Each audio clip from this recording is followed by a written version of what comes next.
Hi everyone, I'm Lisa and I'm very happy to present the work Correlated Pseudorandom Functions from Variable-Density Learning Parity with Noise here at POX. This is joint work with Elette, Boyle, Geoffroy, Couteau, Gilboa, Yuval, Ishai, and Scholl.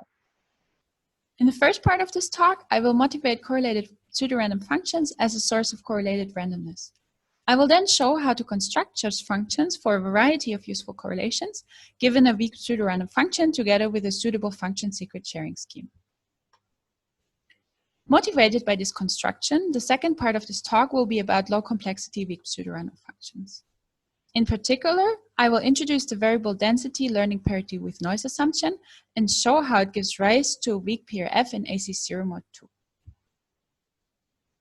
We conjecture our weak PRF candidate to have sub-exponential security and back up this claim by probably ruling out a large class of attacks, including the rational degree attack of Bogdanov and Rosen, who showed that the candidate weak PRF of Akavi et al. Can have only quasi-polynomial security. I further briefly explain why the resulting weak PRF satisfies security against XOR-related-key attacks. So why do we care about correlated randomness? One context where correlated randomness turns out particularly useful is secure computation, where two or more parties aim to securely evaluate a function on their inputs without revealing anything beyond the function output. Given a source of correlated randomness, the parties can use a very efficient and non-cryptographic online protocol to securely evaluate the target function on their inputs. Correlated randomness therefore gives not only a feasibility result, but a paradigm towards concretely efficient protocols for secure computation. Examples for useful correlated randomness are oblivious transfer, oblivious linear evaluation, and multiplication triples. An oblivious linear evaluation tuple, for example, consists of A C0, B C1, such that C0 plus C1 equals A times B. The difficulty is to set up correlated randomness such that one party does not learn the secret of the other party. For example, here, Alice should not learn B and C1. Typical approaches towards generating such correlated randomness scale at least linearly in the amount of randomness to be produced in terms of communication and storage, forming a bottleneck towards efficient secure computation. Pseudorandom correlation generators are a mean to overcome this issue, allowing parties to extend short correlated seeds into long correlated randomness, such that first of all, the output strings satisfy the correlation, so for example, consists of many OLE tuples. And second of all, even given knowledge of one key, the output of the other party still looks uniformly at random, conditioned on being correlated. Note here that the evaluation is local, leading to secure computation with silent preprocessing, where the parties only have to communicate to set up the short seeds. While PCGs are very useful, they only support one-shot evaluation, therefore requiring one to fully expand the seed, even if only a part of the correlated randomness is needed. And further, this inherently limits the primitive to polynomial bounded stretch. What is important to note here is that PCGs other than pseudorandom generators cannot be run in a stream cipher mode or be used in a GGM-like construction to achieve exponential stretch, because the correlation of the seeds is different from the output correlation. In this work, we initiate the study of pseudorandom correlation functions, where a pseudorandom correlation function is a pair of correlated pseudorandom functions. This notion extends the notion of pseudorandom correlation generators in the way that pseudorandom functions extend pseudorandom generators. More precisely, we now require that given a pair of correlated keys K0 and K1, we have fk0 of x is correlated with fk1 of x, where K1 is again the key of the other party that did not fit in the slide anymore. For security, we require that, again, even given key K0, the samples of the other party are indistinguishable from random, conditioned on being correlated. In the standard notion of PCF, we only require the security notion to hold for random samples xi. So this is similar to weak PRFs, which I'll define in a couple of slides, which is sufficient for many applications and can be transformed to a strong PCF using a random oracle. PCFs overcome the limitation of PCGs, allowing iterative expansion and unlimited stretch. The interesting question is now, of course, how to instantiate them. We showed that PCFs for OT, vector OLE, which is a form of OLE where one element, say A, is constant across all correlations. Multiplication triples and even general degree 2 correlations can be instantiated given a weak pseudorandom function family F and a suitable function secret sharing scheme for F, C times F, or F squared, depending on which correlation you want. In the following, I will briefly explain the building blocks and then show how to get a function secret sharing scheme for OLE, because this is conceptually the simplest. I already kind of assumed that you're familiar with weak pseudorandom functions, but for completeness, a family of weak pseudorandom function is a set of keyed functions, 0, 1 to the n to 0, 1, or potentially larger rings or fields, depending on which correlations you're interested in, such that for a random key, the function fk is indistinguishable from a truly random function on random inputs. So the difference from the standard notion of a pseudorandom function is that the adversary does not have control over the inputs x. For function secret sharing, the goal is to generate compressed additive secret shares of a function f in a family f, such that the function within this function class is hidden even to parties holding one of the shares. So here, if you look at the picture, we require that f0 of x plus f1 of x equals f of x for all possible inputs x. And from the view of one party, the shared function could be any function in f. Now, given a weak PRF family f and a function secret sharing scheme for f squared, the idea is to use one instance fk0 of the weak PRF to generate A, and one instance, say fk1, of the weak PRF to generate B. And then we can use the function secret sharing scheme to share fk0 times fk1. So by the correctness of the function secret sharing scheme, we have f0 of x plus f1 of x equals fk0 of x times fk1 of x, as necessary for all E. And by the security of the FSS, we have that the secret of the other parties, so say B and C1, is hidden even given f0. The difficult part is to actually instantiate this generic construction. One can instantiate function secret sharing for any function from the learning with errors assumption, but this approach uses the heavy machinery of fully homomorphic encryption. So the question is, can we construct PCFs from other potential weaker assumptions? And can we get PCFs with better asymptotic efficiency? How about concrete efficiency?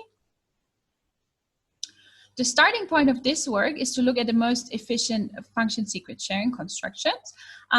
For simple functions, for example, we know very efficient FSS constructions from the minimal assumption of one-way functions. So given a weak PRF, they come for free assumption-wise. One example for such functions are point functions, which are functions which are non-zero at exactly 1 point. Of course, the output of a point function itself does not look very random, so the question is, can we construct function secret sharing friendly weak PRFs based on point functions? In this work, we answer this question positively, which will be the second part of this talk. Now, in order to construct low complexity function secret sharing friendly weak pseudorandom functions, we look at the learning parity with noise assumption, which is also underlying the most efficient non-PCG constructions. The learning parity with noise assumption basically states that it is hard to distinguish a noisy code word from random. Now, the dual LPN assumption, which is equivalent to the learning parity with noise assumption, states that multiplying the corresponding parity check matrix with a sparse vector, that is noise vector, is indistinguishable from random.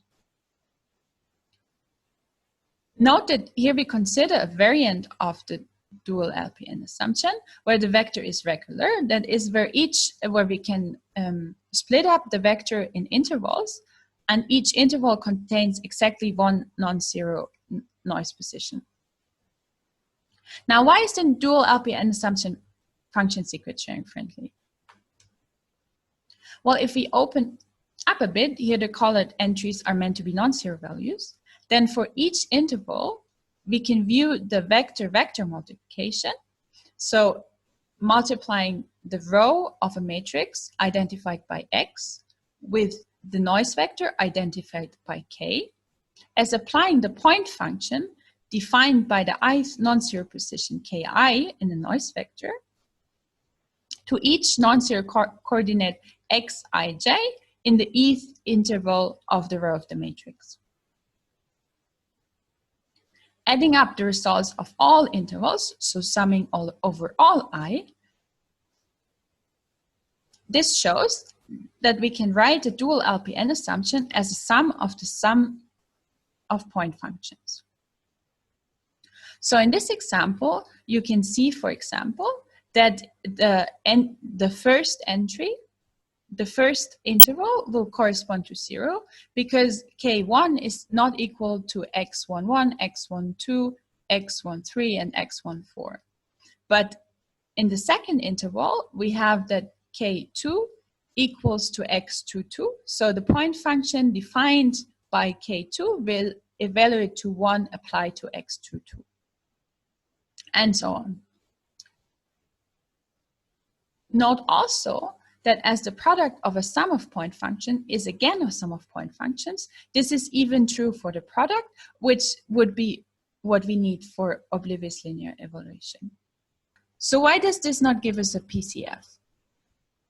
The problem is that we can compute the entries iteratively, but as the matrix is dense, the number of points where one has to evaluate the point function scales linearly with the output length, even if we would want to evaluate it only for one row X. Therefore, with dual learning parity with noise, we are restricted to efficient PCGs. In order to get a PCF, one would need to have an exponentially large matrix and vector that is representable by only a polynomial number of points. Well, the most obvious way to achieve this is to choose a very sparse matrix and vector. But then, of course, the problem is that the function will be strongly biased towards 0 because the product of a very sparse vector with the very sparse row of a matrix will very, very likely be 0. This is where we introduce the learning parity with variable density noise assumption, where not only the vector is of variable dense noise, but also the matrix itself. Variable density learning parity with noise does not have the problem of being biased towards 0, because the left part of the matrix and upper part of the vector will be very dense. Note that the construction is such that we have, say, m intervals of the same size, with each one non-zero entry per interval, both in the matrix and in the vector, and in each step double the size of the intervals, obtaining matrix and vector of exponential size. Roughly, the idea is that the more samples you get, the more of the right-hand side of the matrix will kick in, ensuring that even up to a sub-exponential of samples will be indistinguishable from random. This gives rise to a weak PRF in AC0 mod 2, which can be seen as follows. First, note that we can write fkx as the sum of point functions, where both the key and x depend on index I and j, and the bit lengths of kij and xij correspond exactly to I. Now, as a point function is simply the end of the equality test over all I bits of kij and xij, we can rewrite our candidate as the sum of the end of h equal from 1 to I over not kijh XOR'd with xijh. And the following, I will omit negation of the key, as of course this is equivalent. Now this corresponds to an XOR normal form, so like CNF or DNF, but with XOR, defined by the key, which is typically considered to be fixed in the context of weak PRFs. Note though that even if you want to view it as a function of both input and key, it is still in AC0 mod 2, even though of larger depth. We also consider a variant of the variable-density LPN assumption, where we reuse the prefixes of the key and input, which is optimized for the FSS construction for point functions. While we cannot probably rule out attacks for this candidate, we still believe it to be secure. For our more conservative candidate, we can rule out a large class of attacks, including linear tests, such as Gaussian elimination and BKW, algebraic attacks, such as the rational degree attack on Akavia et al., and other attacks, such as statistical query attacks, linear cryptanalysis, and AC0 tests. As I said, our construction only gives sub-exponential stretch, and you can also see that even for our most aggressive variant, you need input m squared in order to get only up to 2 to the m samples. But this is essentially optimal because there is a 2 to the O tilde of square root of n time packed learning algorithm for x and f formulas. Further, as briefly mentioned, the variable density learning parity with noise assumption gives rise to PRGs or even weak PRFs with security against XOR-related key attacks, basically for free. XOR-related key security is a natural security notion capturing attacks like fault injection attacks into hardware and is typically hard to prove. For our candidate, though, tampering with the key is equivalent to tampering with the random input and therefore cannot give the adversary anything. Going back to PCFs, instantiating the generic construction with the weak PRF we obtain from variable density learning parity with noise can indeed give concretely efficient constructions for UT and vector over E. We estimate, but I want to stress here that this is a very rough estimate and might be overly optimistic or overly pessimistic, that we can get by with a key size of about 200 kilobyte. And even for a more conservative candidate, only about 4 megabyte, and evaluations of about 200,000 PRD operations per sample, where a single core on a standard computer can roughly do 1,000 such evaluations per second. If we would scale up previous efficient constructions of pseudorandom correlation generators, on the other hand, even though they have slightly smaller key size and better amortized evaluation time per entry, they would become completely infeasible in this setting, because even computing a single sample would require in the order of 10 to the 12 PRG evaluations, and therefore a huge amount of time and memory.